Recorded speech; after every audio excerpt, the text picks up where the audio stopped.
Ngazi TV, la chaîne du futur, la chaîne de faut être. Restez tous authentiques. Bon, débrief du match. Sénégal-Belgique, quelle catastrophe, quelle catastrophe, quelle catastrophe pour le Sénégal, c'est incroyable. Bon, Stan, si tu passes par là, ah là, je suis vraiment désolé pour toi, ton équipe. Bon, je serai sûrement un des premiers à sortir le débrief hein, sur YouTube, donc c'est déjà ça. Je suis encore en train de me remettre de mes émotions. Je suis encore à chaud là. Et je suis quand même pas mal déçu de ce qui s'est passé du déroulement du match parce que le Sénégal s'incline 3-2. Voilà, toute fin de la prolongation. Bon, sur un penalty, certains diront litigieux, certains diront que bah il y avait penalty. Honnêtement, je peux dire qu'il y avait penalty, même si c'est dur, même si c'est très très dur pour le Sénégalais de concéder un penalty à la dernière minute du match, tout en sachant que les Sénégalais menaient 2-0 jusqu'à la 85e minute. Ouais, je reviens pas de dire ça. Et ils prennent deux buts coup sur coup à la 86e et à la 89e.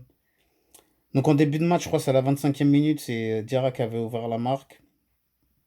Ensuite, je pense que c'est à la 52e, on a Ismaïla Sarr, je crois, oui, qui met le deuxième but. Donc le Sénégal menait 2-0. Et donc à la 85e, on a eu Lukaku qui a réduit la marque. Et quelques minutes plus tard, je crois, 88e, quelque chose comme ça. Ah, on a Tillmans qui a égalisé sur une passe de Trossard, je crois. Et pour la petite anecdote, quelques minutes avant, Trossard et Tillmans, deux joueurs de la même équipe, des coéquipiers belges, étaient à deux doigts d'en venir aux mains.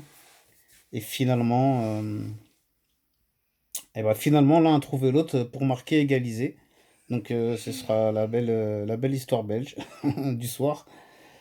Je vous cache pas que j'ai un peu en travers de la gorge de ce qui s'est passé parce que j'étais à fond pour le Sénégal quand même, hein. Moi je supporte, je vous cache pas que je supporte toutes les équipes africaines, c'est normal.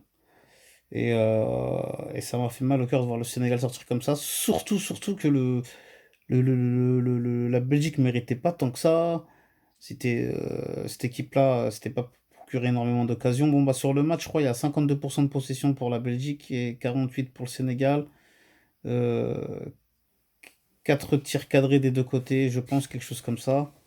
Je sais pas si les stats elles sont à jour ou s'il y a un peu plus de tirs. Parce que comme je vous ai dit, là, dès le coup de la fin du coup de sifflet final, je suis tout de suite venu faire le débrief. Donc je sais pas si les chiffres que j'ai consultés ils étaient à jour ou ils n'avaient pas encore été réactualisés. Toujours est-il bon, on a quand même eu l'ascenseur émotionnel. On a quand même vécu pas mal d'émotions. En bien comme en mal. Donc au début, on était tout content, on était tout fiers. Et puis à la fin, bah, ça termine en nœud de boudin. C'est comme ça qu'on dit, je sais pas. Mais à la fin, bah, c'est la Bérésina en tout cas. Voilà. Donc la fin des haricots. Désolé pour mes amis sénégalais. Vous avez quand même fait une belle compétition. Moi, je vous cache pas qu'honnêtement, personnellement, le Sénégal, c'était mon équipe favorite pour ce match. Enfin, et pour moi, c'était mes favoris, quoi. Parce que je les voyais au-dessus de la Belgique. Pourquoi? Je vais vous expliquer.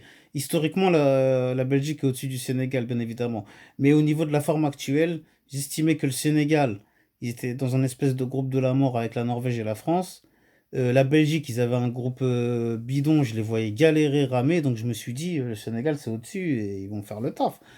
Donc quand je voyais qu'il y a eu le 2-0, je me suis dit, bon, bah c'est bon, j'ai bien fait mes calculs. Et puis après, waouh, 2-1, 2-2, et puis voilà, comme je vous expliquais, 3-2, sur un penalty à accorder pendant la prolongation dans les toutes dernières minutes.